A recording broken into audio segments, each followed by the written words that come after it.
Welcome to Chandra classes. Chandra classes में आपका स्वागत है। मैं अभय चंद्र कुमार फिर से एक बार साइंस का कुछ एमसीक्यू लेकर आया हूं। आज का जो टॉपिक है वो टॉपिक है एसिड बेस, अम्ल एवं क्षार से। और अम्ल एवं क्षार से हम लोग 30+ एमसीक्यू को देखेंगे और यह बेस्ड है एनसीईआरटी पे आधारित है और ये सभी आगामी परीक्षा के लिए महत्वपूर्ण रहेगा। चलते हैं हम लोग क्वेश्चन की तरफ। क्वेश्चन नंबर 1 में संगमरमर का रासायनिक सूत्र, जो संगमरमर होता है उसका रासायनिक सूत्र क्या होता है? तो CaCO3। CaCO3 को हम लोग क्या कहते हैं? संगमरमर। और इसका जो रासायनिक नाम क्या होगा? तो इसका रासायनिक नेम क्या होगा? Calcium carbonate. इसका रासायनिक नेम क्या होगा? Calcium carbonate. चलते हैं हम लोग नेक्स्ट क्वेश्चन सेकेंड पे। बेकिंग पाउडर का अणुसूत्र, जो बेकिंग पाउडर होता है, बेकिंग पाउडर का जो उसका क्या पूछ रहा है? अणुसूत्र क्या होगा? बेकिंग पाउडर का दूसरा नाम क्या है? खाने वाला सोडा। और खाने वाला सोडा का रासायनिक नेम क्या होता है? Sodium bicarbonate. मतलब खाने के बाद हम लोग क्या करते हैं? बाई बाई करते हैं। तो ऐसा नाम जिसमें क्या लिखा हो? बाइकार्बोनेट। तो बेकिंग पाउडर का रासायनिक नाम क्या हो गया? Sodium bicarbonate. और इसका सूत्र क्या होता है? तो सूत्र होता है NaHCO3। तो ऑप्शन नंबर कौन सा जाएगा? सी इसका सही हो जाएगा। चलते हैं हम लोग नेक्स्ट क्वेश्चन थर्ड पे। जो धोबिया सोडा का रासायनिक सूत्र, तो धोबिया सोडा मतलब क्या हो गया? धोने वाला सोडा। तो धोने वाला सोडा का रासायनिक सूत्र क्या होता है? ऐसा देखेंगे सूत्र जिसमें पानी की संख्या क्या हो? ज़्यादा हो। तो धोने के लिए कितना पानी चाहिए? 10 बाल्टी। तो Na2CO3 इंटू में 10H2O को हम लोग क्या कहेंगे? धोने वाला सोडा। और इसका दूसरा नाम क्या होगा? Sodium carbonate. इसका क्या होता है रासायनिक नेम? Sodium carbonate. तो इससे क्वेश्चन अगर पूछे कि धोबिया सोडा का रासायनिक नेम क्या होता है? तो सोडियम कार्बोनेट। अगर इसका सूत्र पूछे तो क्या होता है? Na2CO3 इंटू में 10H2O। मतलब ऐसा सूत्र देखेंगे जिसमें पानी की संख्या कितना हो? 10 बाल्टी हो। चलते हैं हम लोग नेक्स्ट क्वेश्चन 4 पे। नमक का रासायनिक सूत्र क्या होता है? जो नमक होता है, नमक का रासायनिक सूत्र क्या होता है? तो NaCl। और NaCl इसका रासायनिक नेम क्या हो जाएगा? Sodium chloride. तो ऑप्शन नंबर कौन सा हो जाएगा? ऑप्शन नंबर इसका सी सही हो जाएगा। नेक्स्ट क्वेश्चन चलते हैं हम लोग 5 पे। विरंजक चूर्ण का आणविक सूत्र, जो विरंजक चूर्ण होता है इसका आणविक सूत्र क्या होता है? तो CaOCl2 का हम CaCO2 इसका क्या हो गया? आणविक सूत्र हो गया। और इसका जो रासायनिक नेम क्या होगा? Bleaching powder. Option number A इसका सही हो जाएगा। चलते हैं हम लोग नेक्स्ट क्वेश्चन 6 पे। प्लास्टर ऑफ पेरिस का आणविक सूत्र। तो प्लास्टर ऑफ पेरिस जब हम लोग जिप्सम को गर्म करते हैं तो उससे क्या मिलता है हम लोग को? Plaster of Paris. तो CaSO4 इंटू में ½ H2O। तो ऑप्शन नंबर कौन सा हो जाएगा? सी इसका सही हो जाएगा। नेक्स्ट क्वेश्चन चलते हैं हम लोग 7 पे। सोडियम कार्बोनेट का अणुसूत्र। तो सोडियम कार्बोनेट का अणुसूत्र क्या होता है? Na2CO3 क्या किसका सूत्र होता है? सोडियम कार्बोनेट का। तो ऑप्शन नंबर कौन सही हो जाएगा? ऑप्शन नंबर इसका ए सही हो जाएगा। चलते हैं हम लोग नेक्स्ट क्वेश्चन 8 पे। नीला थोथा या इसी को दूसरा नाम क्या है? तूतिया का रासायनिक सूत्र क्या होता है? तो CuSO4 इंटू में 5H2O। ये किसका नाम हो गया? नीला थोथा का क्या हो गया? अणुसूत्र हो गया। और इसका अगर क्वेश्चन पूछे कि इसका रासायनिक नेम क्या होता है? तो देखो CuSO4 कॉपर सल्फेट। क्या होता है? Copper sulphate. चलते हैं हम लोग नेक्स्ट क्वेश्चन 9 पे। जल का पीएच मान। तो जल क्या होता है? उदासीन होता है। और उदासीन का पीएच मान कितना होता है? 7 के बराबर होता है। किसके बराबर होता है? 7 के। तो ऑप्शन नंबर ए इसका सही होगा। अगर पीएच का मान 7 से ज़्यादा है तो ये क्या होगा? ये होगा क्षारीय। और पीएच का मान 7 से कम है, 7 से कम है तो ये क्या होगा? अम्लीय। और पीएच का खोज किसने किया था? तो एक वैज्ञानिक था सोरेनसन नाम का एक वैज्ञानिक था। उसने क्या किया था? पीएच का खोज किया था। तो इसके अनुसार जल का पीएच मान कितना होगा? 7। ऑप्शन नंबर इसका ए सही हो जाएगा। नेक्स्ट चलते हम लोग 10। नमक का पीएच मान कितना होता है? नमक का भी पीएच मान कितना होता है? 7। तो मतलब नमक भी क्या हो गया? उदासीन हो गया। तो ऑप्शन नंबर इसका ए सही हो जाएगा। नेक्स्ट चलते हम लोग 11 पे। रक्त का पीएच मान कितना होता है? तो रक्त का पीएच मान कितना होता है? 7.4। ऑप्शन नंबर इसका ए सही हो जाएगा। नेक्स्ट चलते हम लोग 12 पे। तो आंसू का पीएच मान कितना होता है? तो आंसू का भी पीएच मान कितना होता है? 7.4। ऑप्शन नंबर इसका बी सही हो जाएगा। नेक्स्ट क्वेश्चन चलते हैं हम लोग 13 पे। नींबू का पीएच मान कितना होगा? अगर नींबू का पीएच मान पूछे तो इसके लिए क्या है? एक ट्रिक है। ट्रिक क्या है कि 2-4 नींबुआ लटकाला चोटी में। तो 2-4, तो 2-4 कहाँ पे ऑप्शन में दिया हुआ है? तो नींबू का पीएच मान कितना होगा? 2.4। ऑप्शन नंबर इसका ए सही हो जाएगा। नेक्स्ट क्वेश्चन चलते हैं हम लोग 14 पे। दूध का पीएच मान कितना होता है? जो दूध होता है उसका पीएच मान कितना होता है? तो दूध का पीएच मान कितना होता है? 6.4। ऑप्शन नंबर इसका ए सही हो जाएगा। नेक्स्ट वन चलते हैं हम लोग 15 पे। सिरके का पीएच मान कितना होता है? तो सिरके का पीएच मान आप देखिए यहाँ पे लिखा हुआ सिरके, तो सिरके में से क्या सिर को अलग कर लेते हैं।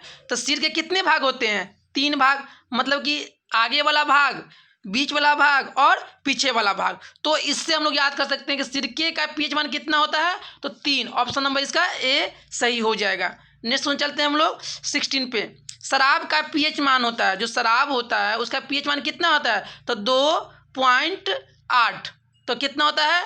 2.8। शराब का पीएच मान कितना होता है? 2.8। ऑप्शन नंबर इसका डी सही हो जाएगा। नेक्स्ट वन चलते हैं हम लोग 17 पे। मानव लाड़ का पीएच मान, जो मानव का जो लाड़ होता है उसका पीएच मान कितना होता है? 6.5 से लेके 7.5 तक होता है। तो ऑप्शन नंबर इसका ए सही हो जाएगा। नेक्स्ट वन चलते हैं हम लोग 18 पे। समुद्र जल का पीएच मान, जो समुद्र का जो जल होता है उसका पीएच मान कितना होता है? तो 8.5। ऑप्शन नंबर इसका सी सही हो जाएगा। नेक्स्ट क्वेश्चन चलते हैं हम लोग 19 पे। मानव मूत्र का पीएच मान, जो मानव का जो मूत्र होता है उसका पीएच मान कितना होता है? तो 4.8 से लेके और 8.4 तक। ऑप्शन नंबर इसका ए सही हो जाएगा। नेक्स्ट क्वेश्चन चलते हैं हम लोग 20 पे। टूथपेस्ट कैसा होता है? जो जिससे हम लोग ब्रश करते हैं उसमें जो हम लोग पेस्ट लगाते हैं, तो वो पेस्ट कैसा होता है? तो वो पेस्ट कैसा होता है? क्षारीय प्रकृति की। कैसा होता है वो? क्षारीय प्रकृति का होता है। तो ऑप्शन नंबर इसका बी सही हो जाएगा। नेक्स्ट सुन चलते हैं हम लोग 21 पे। अमोनियम क्लोराइड का जलीय विलयन, जो अमोनियम क्लोराइड है उसका जलीय विलयन कैसा होता है? तो अमोनियम क्लोराइड का जलीय विलयन कैसा होगा? अम्लीय। ऑप्शन नंबर इसका ए सही हो जाएगा। नेक्स्ट क्वेश्चन चलते हैं हम लोग 22 पे। उदासीन विलयन का पीएच मान, तो उदासीन विलयन का पीएच मान कितना होता है? तो 7। अगर पीएच मान अगर 7 है तो इसको हम लोग क्या कहते हैं? उदासीन। ऑप्शन नंबर इसका ए सही हो जाएगा। नेक्स्ट क्वेश्चन चलते हैं हम लोग 23 पे। सिल्वर क्लोराइड का रंग, जो सिल्वर क्लोराइड है उसका रंग कैसा होता है? तो इसका रंग कैसा होता है? श्वेत होता है। ऑप्शन नंबर इसका ए सही हो जाएगा। नेक्स्ट क्वेश्चन चलते हैं हम लोग 24। कोई विलयन लाल लिटमस को नीला कर देता है। अब लाल को क्या कर रहा है? नीला। अंतिम में क्या आ रहा है? नीला। तो नीला क्षारीय का पीएच मान क्या होता है? 7 से ज्यादा। अब 7 से ज्यादा होगा। ऑप्शन नंबर ए में दिया हुआ 1, तो ये क्या हो जाएगा? अम्लीय। बी भी क्या हो जाएगा? अम्लीय। और सी में भी दिया क्या? 5 अम्लीय। लेकिन डी में कितना दिया हुआ है? 10। तो 7 से ज्यादा है 10, तो ऑप्शन नंबर कौन सा हो जाएगा? इसका डी। चलते हैं हम लोग नेक्स्ट क्वेश्चन 25 पे। निम्नलिखित में से पीएच का कौन सा मान क्षारक विलयन का मान देता है? ऐसा कौन सा पीएच मान होता है जो क्षारक विलयन का मान देता है? तो क्षारक विलयन का मान का कितना होता है? 7 से अधिक। तो ऑप्शन नंबर ए में देखेंगे 2, ये तो अम्लीय हो जाएगा। ऑप्शन नंबर बी ये 7 है तो ये उदासीन हो जाएगा। ऑप्शन नंबर सी में 6 है, ये भी 7 से कम है तो ये भी अम्लीय हो जाएगा। लेकिन ऑप्शन नंबर डी में क्या है? 13, ये 7 से ज़्यादा है। तो 13 क्या देगा? ये क्षारीय प्रकृति का देगा। चलते हैं हम नेक्स्ट क्वेश्चन 26। निम्नलिखित में कौन विजातीय यौगिक है? मतलब कि ये चारों में से 3 एक है और एक अलग है। तो चुनत्थर, खड़िया, संगमरमर, ये तीनों क्या है? एक ही नाम है, लेकिन प्लास्टर ऑफ पेरिस क्या है? अलग है। ऑप्शन नंबर इसका डी सही हो जाएगा।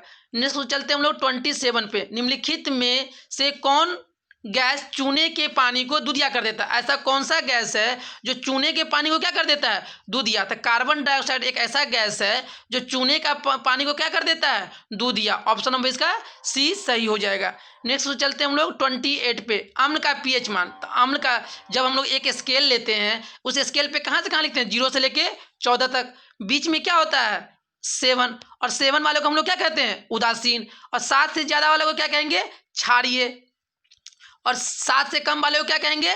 अम्लीय। तो क्वेश्चन क्या कह रहा है कि 7 अम्ल का पीएच मान कितना होगा? तो 7 से कम। ऑप्शन नंबर इसका ए सही हो जाएगा। चलते हैं हम लोग नेक्स्ट क्वेश्चन 29 पे। यहाँ पे क्षारक नहीं है, यहाँ पे क्या है, क्षारीय है, यहाँ पे क्षारीय है। तो क्षारीय का पीएच मान कितना होगा, 7 से अधिक वाले को हम लोग क्या कहते हैं, क्षारीय प्रवृत्ति का है। तो ऑप्शन नंबर कौन हो जाएगा, बी। चलते हैं हम लोग नेक्स्ट क्वेश्चन 30 पे। एक जलीय विलयन जिसका पीएच मान 0 है। अगर मान लीजिए कि एक हम लोग स्केल लिए, यहाँ पे 0 है, यहाँ पे 14 है और बीच में क्या है, 7 है। अगर हम इस पे 0 ले लेंगे तो ये 7 से कम है, और जैसे ही 7 से कम होगा तो ये कैसी प्रवृत्ति का होगा, ये तो ये अम्लीय प्रवृत्ति का होगा। ऑप्शन नंबर इसका ए सही हो जाएगा। नेक्स्ट चलते हम लोग 31 पे। कौन सा पदार्थ लाल लिटमस को नीला कर देता है। अब लाल को नीला कौन करेगा, तो क्षारीय तो करता है लाल को नीला, और नीला को लाल कौन कर देता है, अम्ल। नीला को लाल कौन कर देता है, अम्ल। लेकिन लाल को नीला कौन करेगा, क्षार। तो ऑप्शन नंबर इसका बी सही हो जाएगा। चलते हम लोग नेक्स्ट क्वेश्चन 32 पे। शुद्ध जल का पीएच मान होता है। ये क्वेश्चन को आप लोगों को कमेंट बॉक्स में इसका जवाब देना है। चलते हैं हम लोग नेक्स्ट क्वेश्चन 33 पे। दांतों को साफ करने के लिए दंत मंजन प्राय होता है। तो ये वाला भी क्वेश्चन पीछे करवाए हुए थे कि दंत मंजन पैसा मतलब कि किस तरह का प्रवृत्ति का होता है। तो दंत मंजन कैसा होता है, क्षारीय प्रवृत्ति का होता है। तो ऑप्शन नंबर इसका ए सही हो जाएगा। नेक्स्ट चलते हम लोग 34 पे। जब लिटमस विलयन न तो अम्लीय है और न ही तो क्षारीय है, तो विलयन का रंग कैसा होगा, मतलब कोई भी जो लिटमस है न वो अम्ल है और न ही वो क्षारीय है, तो उसका रंग कैसा होगा, तो उसका रंग कैसा होता है, बैगनी। ऑप्शन नंबर इसका सी सही हो जाएगा। नेक्स्ट क्वेश्चन चलते हैं हम लोग 35 पे। जब CO2 गैस को पानी में घोला जाता है तो विलयन का पीएच मान, जैसे ही हम लोग कार्बन डाइऑक्साइड गैस को जब हम लोग इसको पानी में घोलेंगे तो इसका पीएच मान क्या होगा, 7 से कम हो जाएगा। और जैसे ही 7 से कम होगा तो इसको हम लोग क्या कहेंगे, अम्लीय। तो 7 से कम, ऑप्शन नंबर इसका सी सही हो जाएगा। नेक्स्ट चलते हम लोग 36 पे। जिप्सम का रासायनिक सूत्र। तो जिप्सम का रासायनिक सूत्र क्या होगा, CaSO4 इंटू में 2H2O। इसे हम लोग क्या कहते हैं, जिप्सम। जब इसी को हम लोग गर्म करते हैं तो क्या मिलता था हम लोग को, प्लास्टर ऑफ पेरिस। तो ऑप्शन नंबर कौन सा हो जाएगा, बी। हम लोग मोस्ट 36 इंपॉर्टेंट MCQ इस वीडियो के माध्यम से देखे हैं, और एक क्वेश्चन आप लोगों को होमवर्क के रूप में दिया जा रहा है। इस क्वेश्चन का जवाब आप लोगों को कमेंट बॉक्स में देना है। क्वेश्चन क्या है कि पीएच पैमाने का पता किसने लगाया। तो जो भी ये चारों ऑप्शन में से जो भी ऑप्शन होगा उससे क्या करना है, अपने कमेंट बॉक्स में इसका जवाब देना है। अगर वीडियो अच्छा लगा हो तो अपने 10 दोस्तों में से शेयर करें। थैंक यू, धन्यवाद। आपका दिन शुभ हो।